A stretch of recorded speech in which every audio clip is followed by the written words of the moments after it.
Sutra Teratai yang Menakjubkan. Bab 7. Perumpamaan Kota Gaib. Sin Fasyang, Minggu 6 Maret 2022. Episod 1006. Cahaya pencerahan agung menyinari surga Brahma. Kapasitas dari para makhluk adalah dangkal.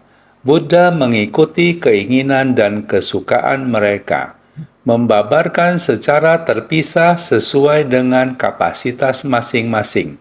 Terlebih dahulu membuat mereka memunculkan hati sukacita, mengamati benih dari praktik pada kehidupan lampau, guna membabarkan pada para makhluk, agar dapat memunculkan keyakinan benar serta memberi secara universal untuk menumbuhkan akar kebajikan mereka. Bersungguh hati untuk menghayatinya. Prinsip-prinsip kebenaran ini seharusnya sudah jelas. Kapasitas para makhluk adalah sangat dangkal. Orang zaman sekarang karena penuh dengan kerisauan, sehingga kapasitas mereka sangat dangkal. Meskipun telah memiliki dharma yang begitu bagus, juga sulit untuk meresap ke dalam batin.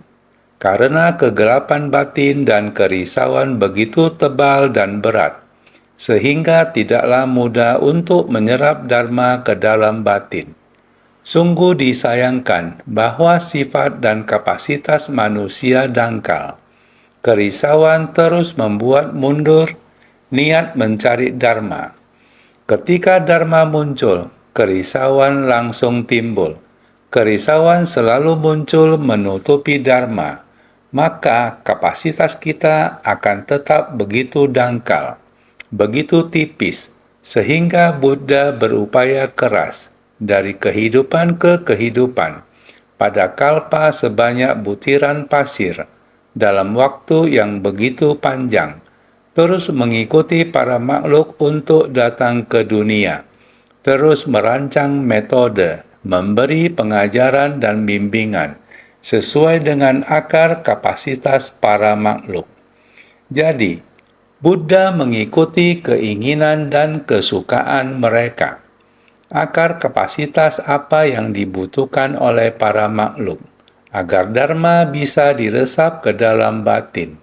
Ini adalah selama banyak kehidupan.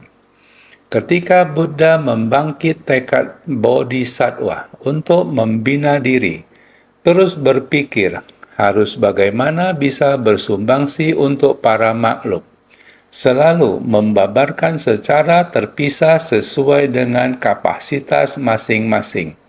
Melihat apa akar kapasitas para makhluk, dia harus mengikuti keinginan para makhluk, mengikuti kapasitas para makhluk untuk membabarkan dharma. Ini sangat sulit. Ada berpuluh ribu para makhluk, di mana kapasitas dan tabiat semuanya berbeda.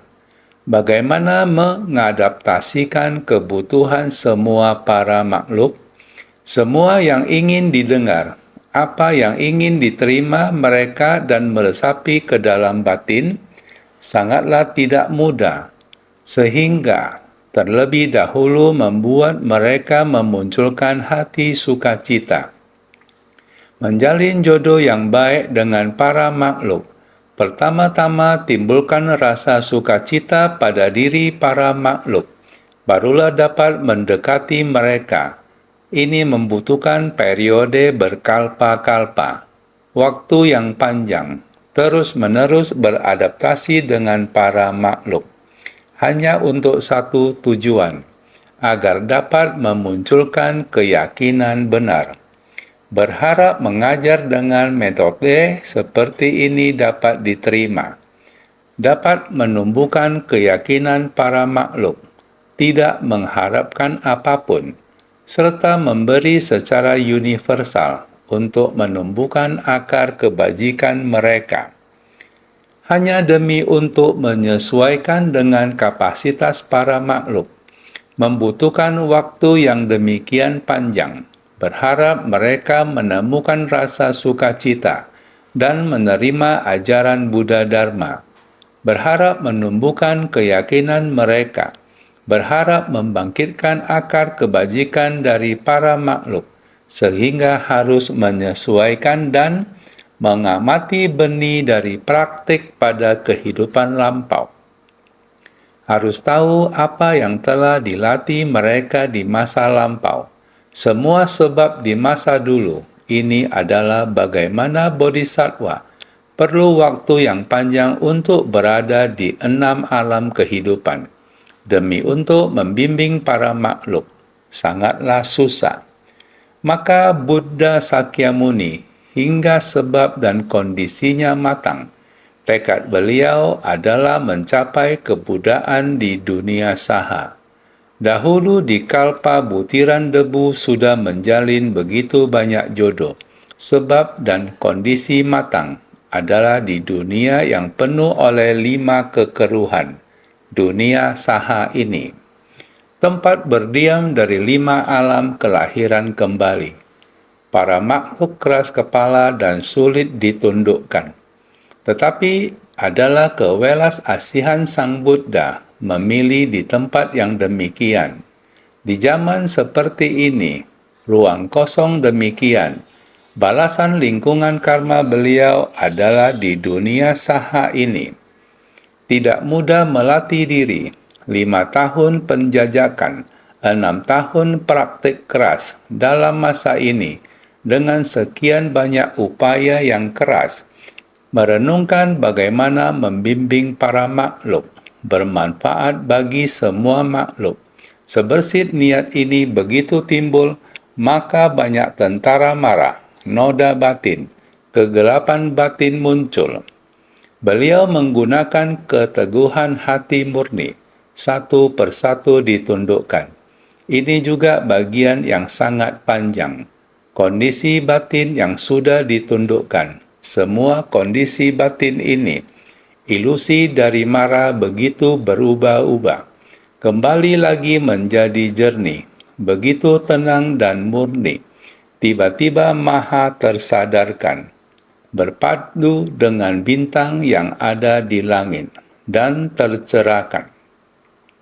Batin yang tercerahkan ini diperhatikan dengan sungguh-sungguh, bagaimana membimbing dan menyelamatkan semua makhluk di dunia. Setelah diamati, para makhluk sesungguhnya sangat angkuh, masih begitu sulit ditundukkan.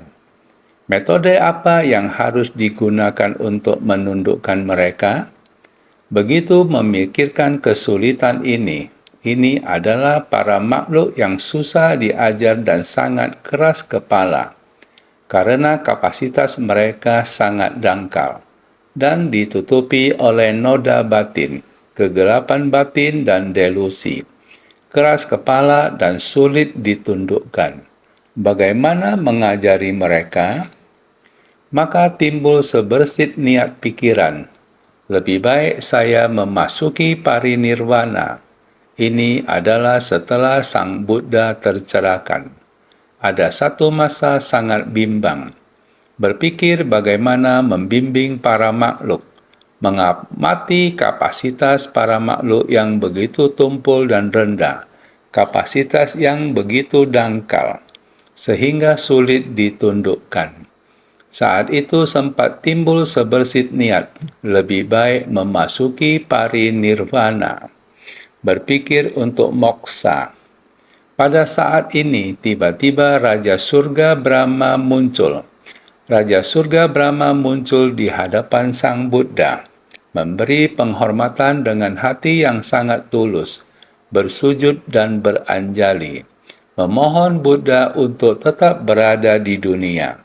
Bahkan memohon Buddha untuk membabarkan Dharma. Dia berkata demikian, Sang Buddha sangat tidak mudah telah mencapai kebuddhaan. Betapa sulitnya untuk dapat memiliki seorang Buddha di dunia. Karena Buddha telah mencapai kebuddhaan, telah tercerahkan, para makhluk belum diselamatkan. Bagaimana boleh memasuki parinirvana? Jangan melakukannya. Saya berharap Buddha tetap berada di dunia untuk membimbing para makhluk. Sang Buddha menjawab, para makhluk dan sejenisnya benar-benar tertutup oleh debu noda batin, debu ketidaktahuan, noda batin dan delusi sangat tebal. Jika ingin membabarkan Dharma kepada mereka, sungguh sangat sulit. Karena para makhluk ini, jika diamati batin kebijaksanaannya, akar kebijaksanaan sangat dangkal. Jika saya tetap berdiam di dunia untuk membimbing para makhluk ini, itu akan sangat sulit, sia-sia dan sulitlah. Pada saat ini, Raja Surga Brahma kembali memohon, bersujud dan memohon dengan tulus kepada Sang Buddha. Buddha, Anda sekarang telah penuh dengan lautan Dharma. Sekarang seharusnya saat yang tepat membabarkan Dharma untuk membimbing para makhluk. Bagaimana bisa di saat ini hendak memasuki parinirwana? Seharusnya sungguh-sungguh membimbing para makhluk, sebab dan kondisi sudah matang. Meskipun kapasitas para makhluk dangkal, tapi jalinan jodoh Buddha dan para makhluk telah matang. Sulit memperoleh lautan Dharma sempurna. Panji Dharma telah berdiri. Seharusnya ini adalah saat untuk membimbing dan menyelamatkan para makhluk. Berharap Buddha bisa menggenggam jalinan jodoh dan membabarkan Dharma untuk para makhluk. Sang Buddha berkata, susah sekali ditundukkan. Sebenarnya seberapa banyak yang dapat saya pengaruhi terhadap para makhluk yang memiliki kegelapan batin dan akar kebijaksanaan yang dangkal akan benar-benar sulit. Raja Surga Brahma mengatakan lagi kepada Buddha, Buddha, apakah kamu telah lupa? Selama kalpa sebanyak butiran debu, kehidupan demi kehidupan, kamu berikrar demi para makhluk. Kamu melatih diri demi membimbing para makhluk. Pengorbananmu dari kehidupan demi kehidupan, tidak memperdulikan segalanya, merelakan tubuh untuk melatih diri, hanya untuk mendapatkan kebenaran sejati. Dari kehidupan demi kehidupan, kamu sudah mengorbankan kekayaan, mengorbankan orang yang kamu cintai, mengorbankan tubuhmu. Kehidupan demi kehidupan, dalam banyak kehidupan, tidak dapat dihitung jumlahnya, semuanya dikorbankan demi para makhluk. Setelah menjalani banyak kesusahan, sekarang sebab dan kondisi ini baru saja matang. Malahan kamu ingin menyerah? Saya pikir-pikir lagi. Raja Surga Brahma kemudian lanjut mengatakan, teringat di satu kehidupan dirimu menjadi seorang raja, berkuasa dan memimpin dunia. Selirmu, mantrimu, rakyatmu, semuanya sangat patuh kepadamu, sangat menghormatimu. Kamu merasa, setiap orang seperti ini, walaupun semua orang sangat menghormati raja, tetapi bagaimana caranya membalas rakyat? Bagaimana caranya agar rakyat selalu berbahagia? Bukan hanya kekayaan di satu kehidupan, tetapi berharap mendapatkan kebahagiaan selamanya. Ini adalah keinginan raja. Hanya dengan kebenaran sejatilah yang dapat membuat rakyat selalu bahagia. Bukan kebahagiaan yang didapat dari kebutuhan material yang berkecukupan. Saya seharusnya memohon Dharma. Pada saat itu, raja tersebut mengumumkan pemberitahuan bahwa jika ada orang yang bersedia dan bisa mengajarkan kebenaran sejati kepadanya, biarpun itu adalah kebenaran yang berkalimat pendek, raja bersedia untuk mengorbankan apapun.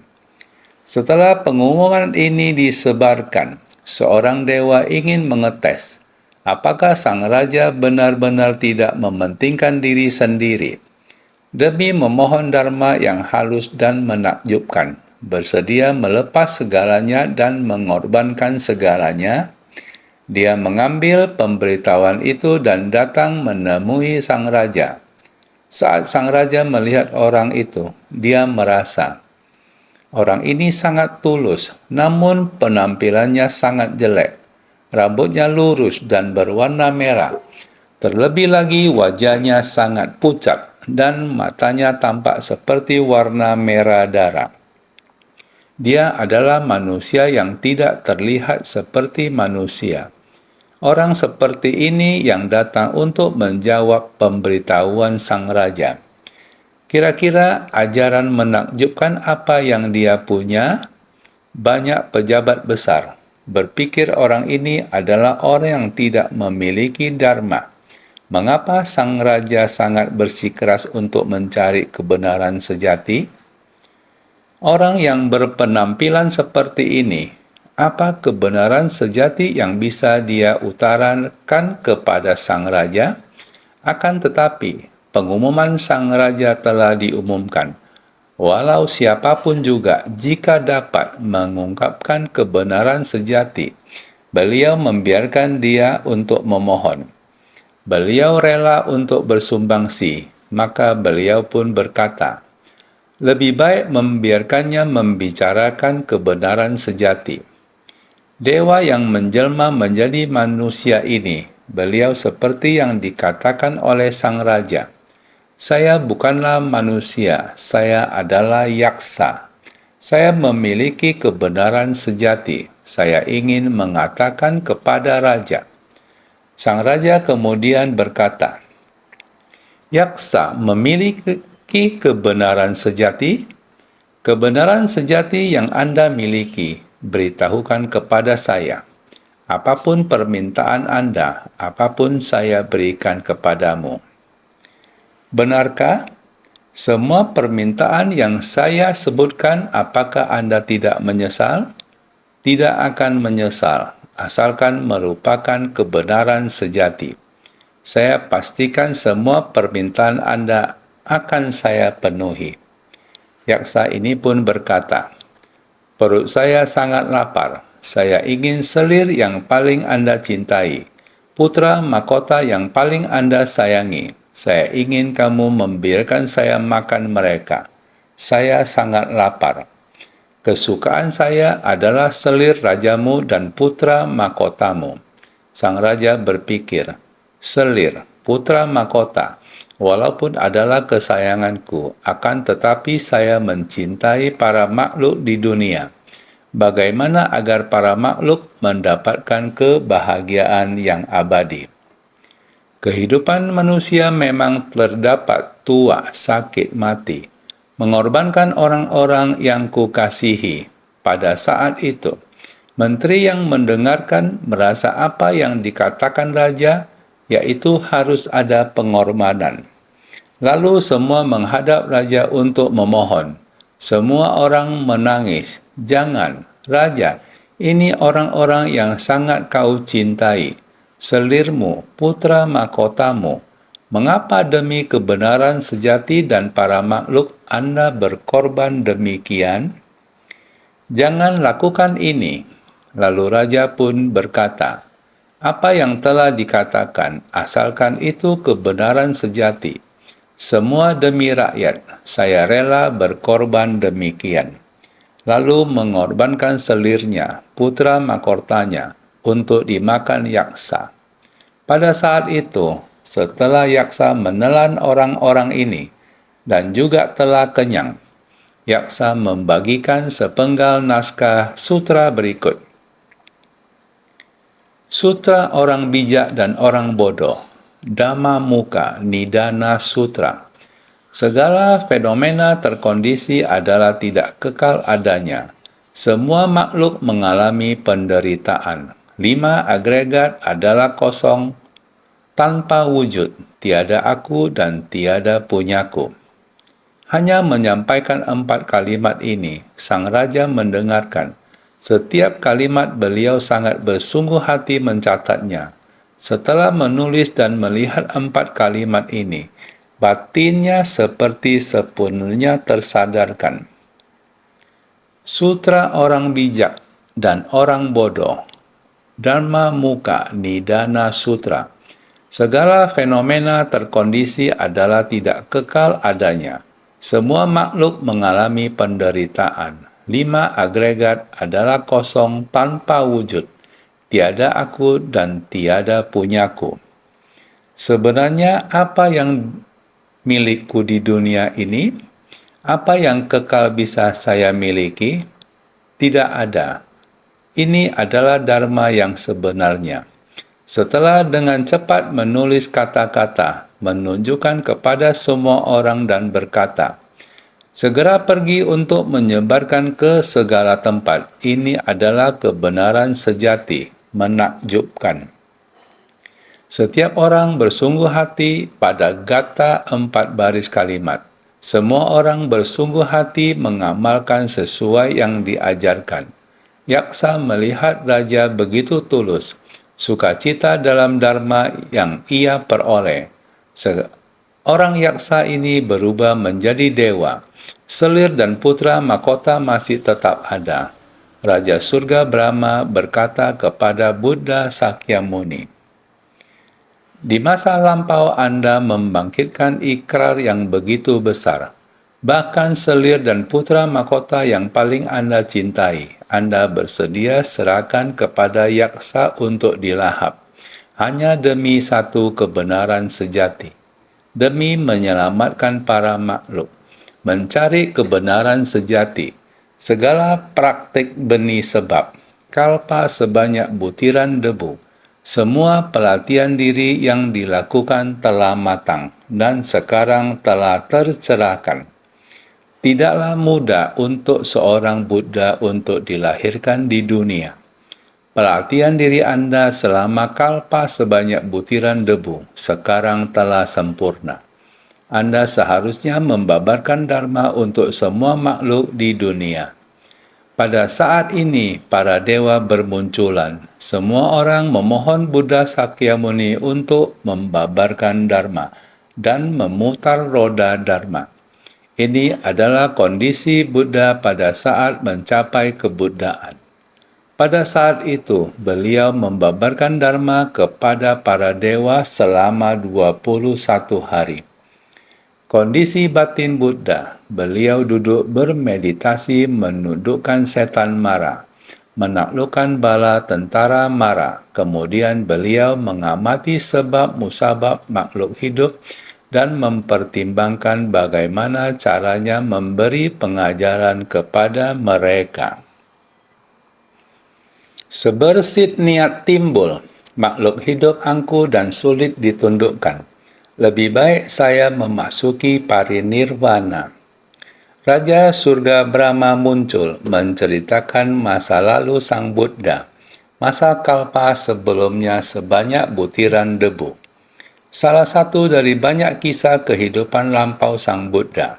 Sebenarnya sang Buddha hanya ingin menampakkan sebuah kondisi, persamuhan avatasamka seluas samudra.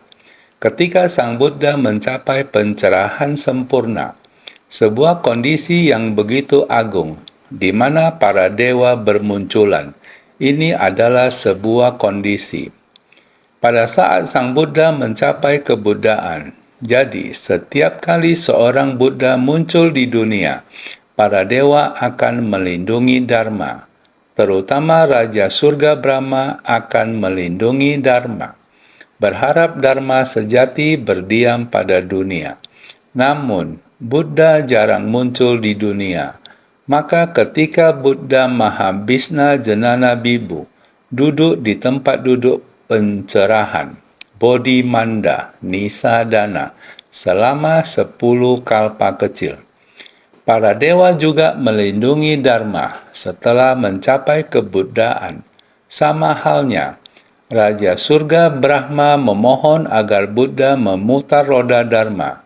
Ini adalah semua Buddha memiliki ajaran yang sama. Maka dikatakan butuh waktu lama untuk mencapai kebuddhaan.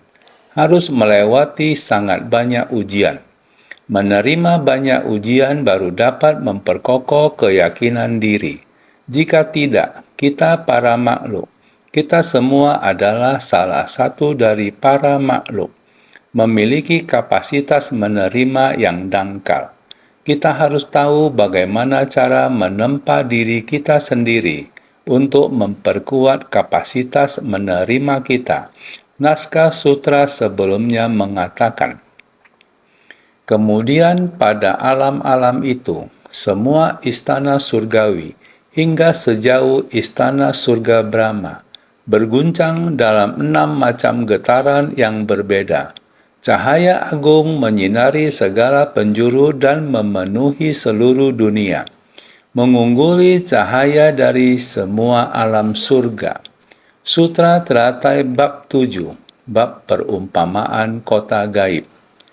Pada saat ini beliau mencapai kebuddhaan. Pemandangan itu adalah memancarkan cahaya, berguncang dalam 6 macam getaran yang berbeda. Bahkan istana Brahma yakni surga Brahma adalah murni. Raja surga Brahma yang merasa bahagia dalam ajaran Buddha. Semua datang untuk melindungi ajaran Buddha dan memohon Buddha memutar roda Dharma. Selanjutnya bagian naskah sutra mengatakan, pada ketika itu, di dalam 5 juta koti negeri di penjuru timur, pada istana-istana surga Brahma, cahaya terang menyinari berkali lipat lebih terang dari biasanya. Sutra Teratai Bab 7, Bab Perumpamaan Kota Gaib. Sebelumnya juga mengatakan, begitu sinar Buddha memancar, tempat yang gelap tiba-tiba menjadi terang. Tiba-tiba di antara satu sama lainnya dapat saling melihat. Kita kemarin sudah membahasnya. Sungguh, kondisi yang diterangi sangat jauh dalam 5 juta koti negeri di penjuru timur. Pada istana-istana surga Brahma, inilah begitu panjang dan begitu jauh. Di sini tidak menghitung berapa banyak kalpa. Dengan menggunakan hitungan angka kita sekarang ini, dapat dikatakan jaraknya beberapa puluh ribu tahun cahaya.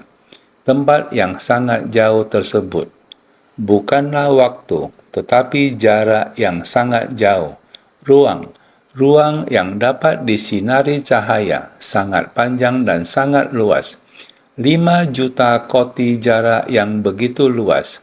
Semua merasakannya ketika Buddha mencapai kebuddhaan. Semua merasakan disinari cahaya terang Buddha. Jadi dalam 5 juta koti negeri, pada istana-istana surga Brahma merasakan guncangan. Kemarin kita membicarakan di mana ada jodoh akan ada respon. Tiada jodoh, dekat berada di sisi juga tiada respon. Karena para Buddha, semua Buddha memiliki ajaran yang sama. Setiap Buddha semuanya memiliki satu tekad. Jadi ketika Buddha di dunia saha telah mencapai kebuddhaan, tekad ini mengejutkan dan mengguncang. Apalagi Raja Surga Brahma yang menyukai Dharma sejati. Jadi adalah begitu panjang, begitu jauh. Jarak ruang yang tidak mampu diukur dan dihitung. Semua terguncang, juga disinari cahaya. Pada ketika itu, di dalam 5 juta koti negeri di penjuru timur, pada istana-istana surga Brahma, tempat yang merasakan guncangan, adalah istana-istana surga Brahma, biasanya menunjuk pada Raja Dewa Mahabrahma, bernama Sikin, juga dinamakan Mahabrahma. Sikin yang meyakini Dharma benar secara mendalam. Setiap kali ada Buddha terlahir dunia, pasti akan datang untuk memohon Buddha agar memutar roda Dharma. Jadi Raja Dewa Brahma bernama Sikin Tadi kita katakan Raja Dewa Brahma datang ke dunia saha untuk memohon Buddha memutar roda Dharma. Adalah Raja Dewa Brahma ini yang bernama Maha Brahma Sikin. Beliau sangat meyakini Dharma sejati. Beliau adalah pelindung Dharma. Setiap saat Buddha lahir di dunia, beliau pasti akan datang meminta Buddha memutar roda Dharma. Karena usia Raja Dewa Brahma sangat panjang, bahkan pada saat kalpa sebanyak butiran debu yang lampau, beliau sudah menjadi Raja Dewa Brahma. Beliau adalah Raja Dunia Saha. Jadi beliau tidak seperti kita, di mana 1 tahun adalah 360 hari lamanya. Usia manusia adalah puluhan tahun. Sangat sedikit yang bisa mencapai 100 tahun. Ketika kita berbicara tentang waktu di dunia, ribuan atau puluhan ribu masa kehidupan, kita menggunakan kalpa untuk menggambarkannya. Kita telah melewati berapa banyak kalpa. Usia Raja Dewa Brahma sangat panjang. Masa surga Brahma sangat panjang. Jadi di dunia saha, tidak peduli ada berapa banyak Buddha yang datang, Raja Dewa Brahma tetap akan melindungi Dharma benar. Sehingga setiap kali satu Buddha datang ke dunia, Raja Dewa Brahma akan datang melindungi Dharma. Sehingga ketika surga Brahma bergetar, inilah saatnya Raja Dewa Brahma datang. Jadi, cahaya terang menyinari berkali lipat lebih terang dari biasanya. Bukan hanya getaran yang terjadi, namun juga sinaran cahaya. Cahaya terang menyinari berkali lipat lebih terang dari biasanya. Terangnya cahaya pencerahan agung dari Buddha adalah berkali lipat lebih terang dari cahaya lainnya. Cahaya kebijaksanaan dari Buddha adalah abadi.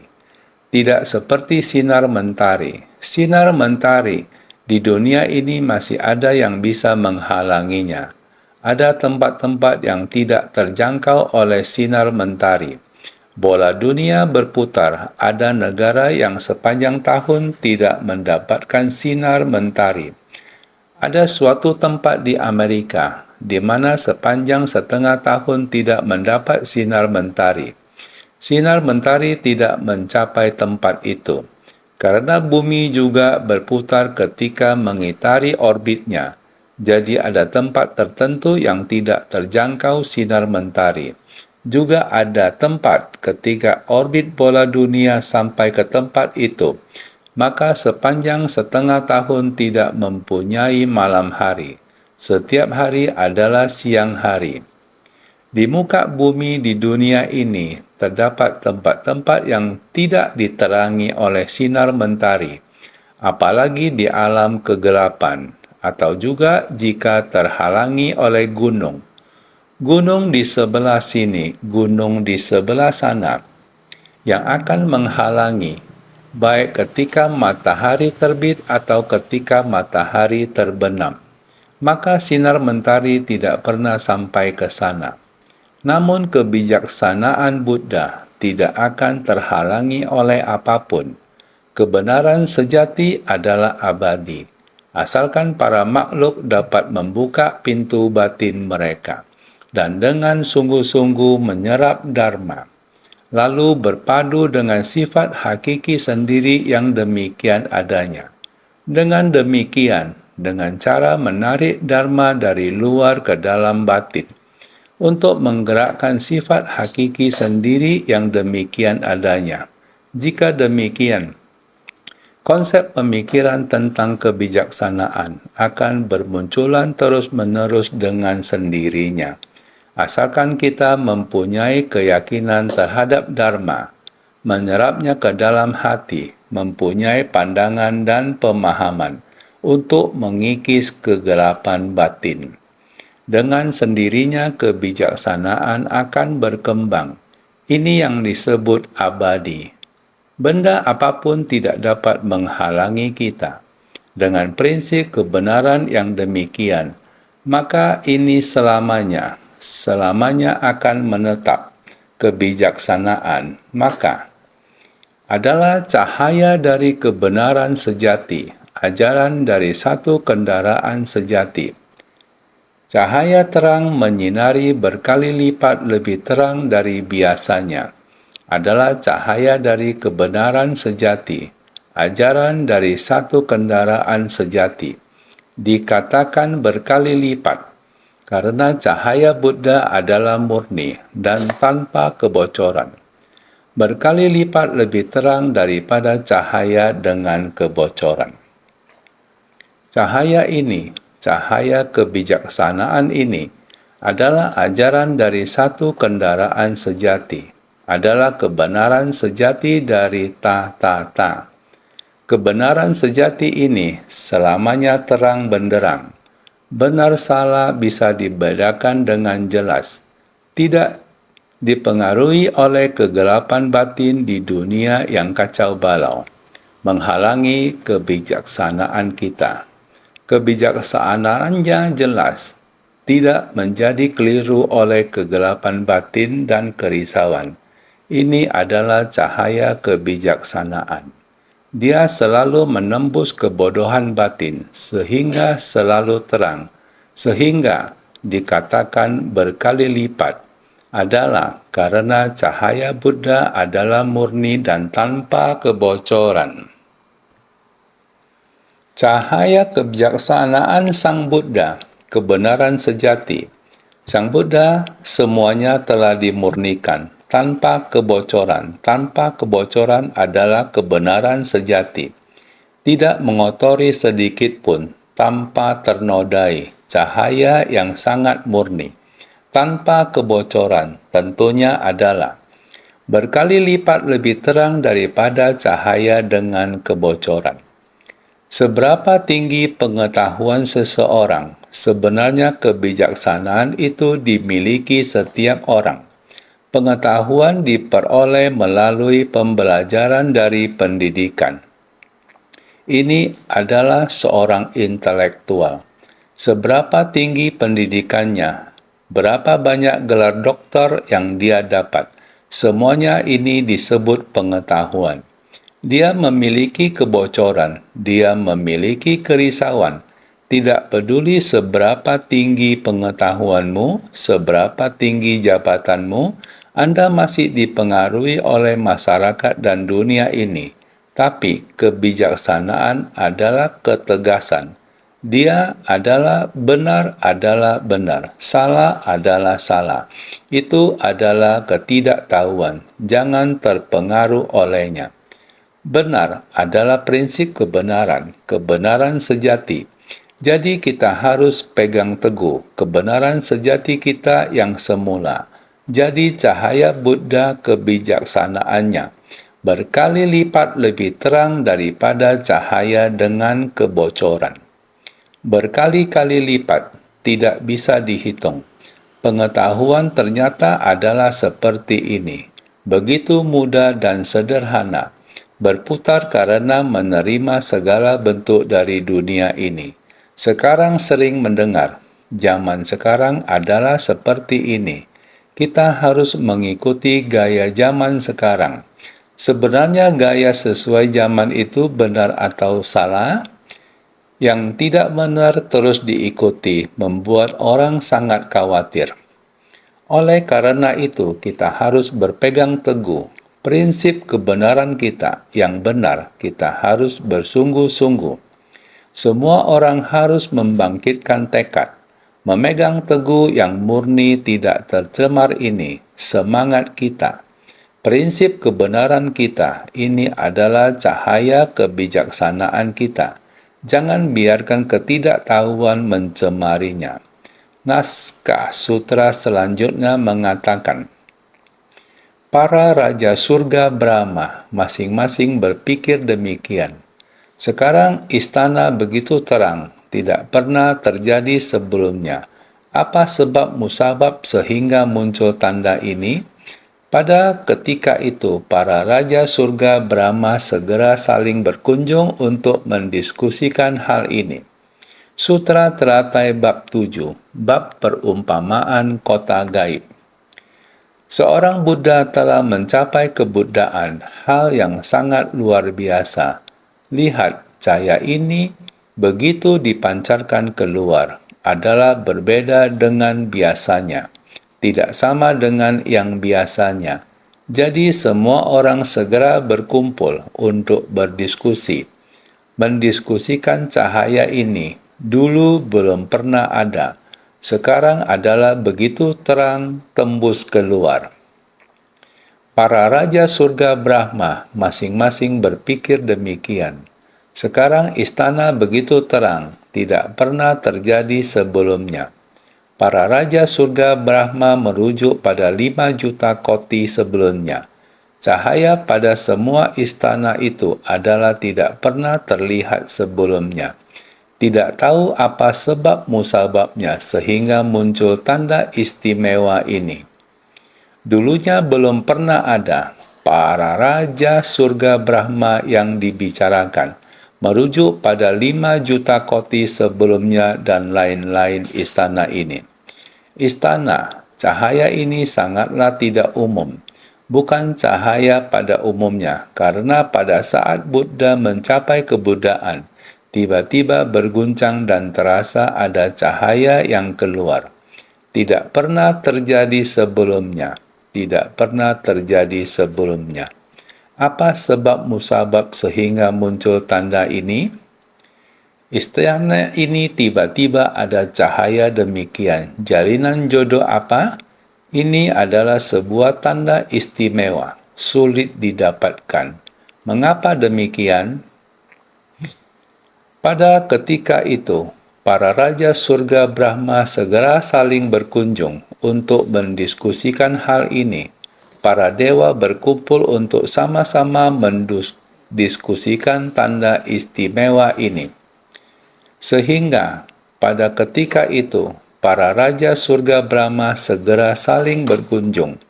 Semua saling berkunjung untuk mendiskusikan hal ini. Saling mendiskusikan bagaimana datangnya tanda istimewa dari cahaya ini. Kita harus sangat memahami Buddha muncul di dunia merupakan hal yang tidak mudah. Walaupun Buddha telah tercerahkan, suatu ketika berpikir ingin memasuki parinirwana. Dikatakan bahwa ini bukan harapan Sang Buddha, ini hanya sebuah penjelasan. Tingkatan Buddha, kondisi batin Buddha, melihat para makhluk begitu keras kepala dan sulit dibimbing. Suatu ketika ingin bersumbangsi, membabarkan dharma demi mereka, tidaklah mudah. Lebih baik memasuki parinirwana. Kondisi batin ini sengaja menarik perhatian para dewa. Semua berkumpul dengan pemikiran demikian, sehingga kondisi batin Buddha, kondisi batin dewa dan manusia untuk melindungi dharma bersamaan berkumpul. Membuat para dewa berkumpul, jalinan jodoh untuk mendengarkan dharma, bukan mengatakan Brahma yang memohon Buddha membabarkan dharma, bukan menandakan Raja Surga Brahma, usianya sangat panjang. Kita hidup di dunia 100 tahun. Alam surga Traya Trimsa sehari belum lewat. Kita sudah melewati satu masa kehidupan. Alam surga Traya Trimsa sehari pun belum lewat.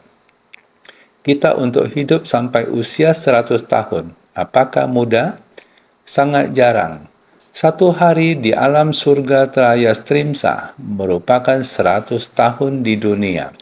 Apalagi di surga Brahma. Sehari di surga Brahma merupakan puluhan ribu tahun kita.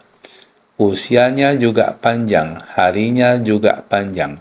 Sehingga, walaupun Buddha di dunia, waktu sebanyak kalpa butiran debu, tetapi masih sama, kita sudah sangat lama, tetapi pada kondisi alam surga, sudah melihat berapa banyak Buddha muncul di dunia. Menggunakan waktu manusia untuk menghitung merupakan sangat jarang, sangat lama. Buddha, Pada saat Buddha Sakyamuni membina diri di jalan Bodhisattva, sebenarnya Raja Brahma bukan hanya mengatakan sebaik saja, dia mengatakan kondisi proses pelatihan diri Sang Buddha. Dia menasehati Sang Buddha, menyampaikan roda Dharma, menyampaikan begitu banyak bait. Buddha mengorbankan nyawa untuk memohon Dharma, mengorbankan keluarga, harta, segala yang disenangi, bahkan merobek kulitnya untuk dijadikan kertas, menjadikan tulangnya sebagai pena, menjadikan darahnya sebagai tinta, juga ingin memohon Dharma. Semangat demikian, Raja Surga Brahma menunjukkannya satu persatu. Pada masa lalu, Buddha seperti demikian. Sebelum mencapai kebuddhaan dalam menapaki jalan Bodhisattva demi membimbing para makhluk, kamu bersedia demikian bersumbangsi. Sekarang tidak mudah telah mencapai kebuddhaan, seharusnya memutar roda Dharma. Para dewa yang seperti ini, dewa dan Buddha saling berinteraksi. Pada sutra ajaran Buddha ada banyak bait. Ketika Buddha sedang menapaki jalan Bodhisattva, kondisi yang sangat banyak. Kita mempelajari ajaran Buddha, kapasitas sangat dangkal, kemampuan menerima sangat dangkal, merupakan niat pikiran pertama Buddha ketika mencapai kebuddhaan. Kapasitas para makhluk sangat dangkal, susah ditundukkan dan keras kepala. Memang kita sungguh keras kepala. Kapasitas para makhluk sungguh keras kepala dan sulit ditundukkan. Tetapi apakah kita akan tetap demikian? Sulit ditundukkan. Kita selamanya berada dalam penderitaan. Ada kelahiran maka akan ada penderitaan. Prosa itu bukanlah demikian? Sehingga kita harus baik-baik bersungguh hati demi masalah dunia. Demi masalah kelahiran dan kematian kita, harus baik-baik senantiasa lebih bersungguh hati.